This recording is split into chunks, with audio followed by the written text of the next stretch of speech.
이정우가 해냈습니다. 이정우가 4월 13일 원정에서 연타 홈런에 이어서 28일 만에 시카고 컵스 경기장 리글리 필드에서 4호 홈런을 폭발시켰습니다.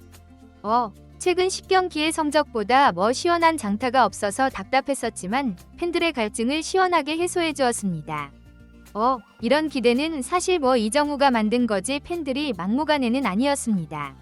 그죠? 지금부터 이정우의 대활약 소식 전해드리도록 하겠습니다. 어느새 이정우의 각 타격 지표 순위들이 밀려나게 되었습니다. 시즌 타율은 .333, 132타수 40타, OPS는 0.844가 되었습니다.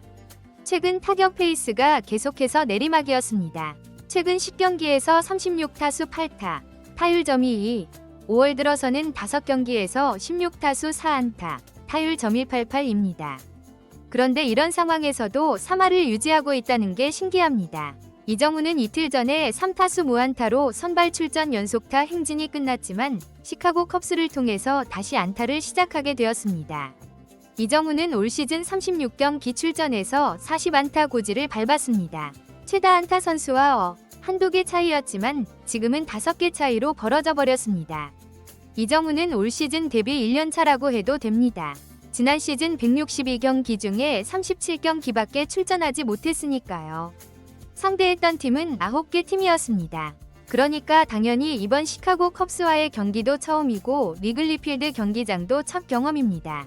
부상으로 인해서 회복에도 집중했지만 먼저 미국 문화와 팀에서 선수들과의 적응을 위해서 재활 중에도 팀과 동행을 했었습니다. 그로 인해서 우선 경기보다 마음이 편안해지면서 본래도 멘탈이 강한 선수였지만 미국에서도 본인만의 경기를 펼칠 수 있었습니다. 이정우가 부진하다고 하지만 여전히 예상 성적보다 훨씬 좋은 성적을 기록하고 있고 이정우는 KBO 때도 시즌 중에 슬럼프가 찾아와도 몰아치기를 해버리는 특유의 능력이 있기 때문에 이정우 팀 팬이라면 그리 걱정하지도 않습니다. 솔직히 이정우가 메이저리그 MVP를 해주길 기대하진 않았잖아요. 네, 이미 이정우의 활약은 샌프란시스코 팬들을 넘어서 미국 전체에 제대로 알려주게 되었습니다. 이런 상황에서 이정우는 전날 에이스 투수를 상대로 안타를 치기 했고 팀이 패배를 했지만 샌프란시스코 팀 자체가 금방 질 상황도 아니었기 때문에 가을 야구에서 제대로 승부를 내려면 시카고 컵스 같은 강호를 상대로 좋은 경기를 해줘야 합니다. 컵스는 불펜과 내야 수비는 약점을 보이고 있었습니다. 이정우가 상대할 시카고 컵스 투수는 레이라 투수인데 올 시즌 1점대 평균 자책점을 기록하면서 팀을 돕고 있었습니다. 강속구를 던지는 건 아니지만 정교한 제구가 일품인 우투수였습니다. 하지만 냉정하게 커리어를 보면 그렇게 강력한 투수인지는 위문부호가 붙을 수밖에 없습니다. 전체 커리어 4점대 평균 자책점을 기록하고 있었습니다. 왜 올 시즌 1점대 평균 자책점을 기록한 투수인지 경기를 통해서만 알 수 있었습니다. 1번 타자 야스트림스키는 초구에 타격을 하면서 플라이볼로 아웃이 되었고 2번 타자 아다메스는 삼진으로 아웃이 되었습니다. 그리고 이제 이정우가 타석에 들어섰는데 이정우에겐 다른 볼배합으로 투구를 하면서 좋은 공을 던지지 않았고 3볼 상황까지 오면서 이정우가 오랜만에 볼넷으로 출루할 분위기였습니다. 컵스 투수는 이정우의 도루 능력도 알기 때문에 그냥 내보낼 마음이 없었고 풀카운트 상황까지 되었습니다. 이정우가 5구째 가운데 몰린 95마일 공을 타격했지만 빗맞으면서 파울이 된 게 진짜 정말 아쉬웠습니다.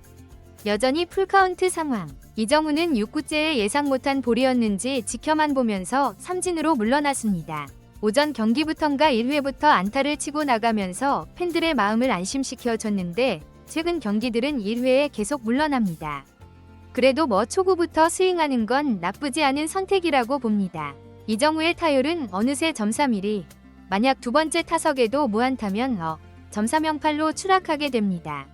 안 돼. 네. 샌프란시스코는 전날 무기력한 패배를 당했는데 다시 한번 강조하지만 내야 수비 실책들 때문에 자멸했을 뿐 샌프란시스코 자체가 밀리는 건 아닙니다. 이번 경기에서는 2점을 내면서 기분 좋게 앞서 나갔고 컵스 관중들을 조용하게 만들어주었습니다. 샌프란시스코의 선발 투수는 벌렌더였는데 2회까지 무실점으로 잘 나가고 있었습니다. 그리고 3회에 다시 이정우가 타석에 들어섰습니다. 아다메스가 중전 안타를 치고 나가면서 이정우의 집중력이 더 높아졌습니다. 레이는 이정우에게 바깥쪽 걸치는 공을 던지려고 했지만 2개 연속 볼이 되었고 이정우를 피하는 것처럼 보였습니다. 그리고 3구째 패스트볼이 볼이었는데요. 그걸 스트라이크로 부르면서 아쉬움을 남겼습니다. 레이가 이때 이정우를 상대로 패스트볼로 재미를 봤기 때문에 이정우에게 약점인 줄 알고 계속 몰아붙이려고 하는 것 같습니다. 그리고 4구째 레이는 이번에도 패스트볼을 선택했습니다. 여기서 이정우가 제대로 풀스윙을 했고 170km짜리 속도로 쭉쭉 뻗어서 리글리필드 담벼락을 넘기는 투런 홈런볼을 쏘아 올렸습니다. 와, 점수를 벌리는 시원한 홈런. 28일 만에 홈런이었습니다. 이정우도 정말 기뻐하는 4호 홈런이었습니다. 이정우가 지난 시즌 5월에 부상을 당했었죠. 그런데 이번 5월에 타격 침체가 오면서 5월은 이정우에게 안 맞는 건가 했는데 이정우에겐 슬럼프라는 게 없나 봅니다. 4대0. 이정우가 타점도 2개를 올렸고 득점도 추가하게 되었습니다.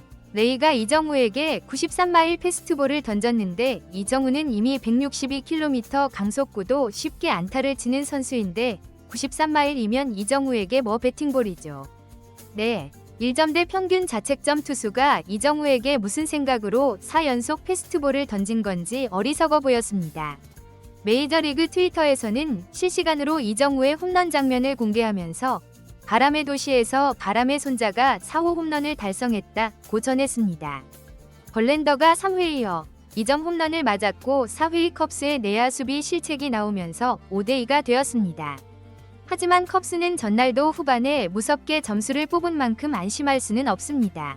심지어 컵스는 다저스를 상대로도 11대10으로 역전승을 하기도 했습니다.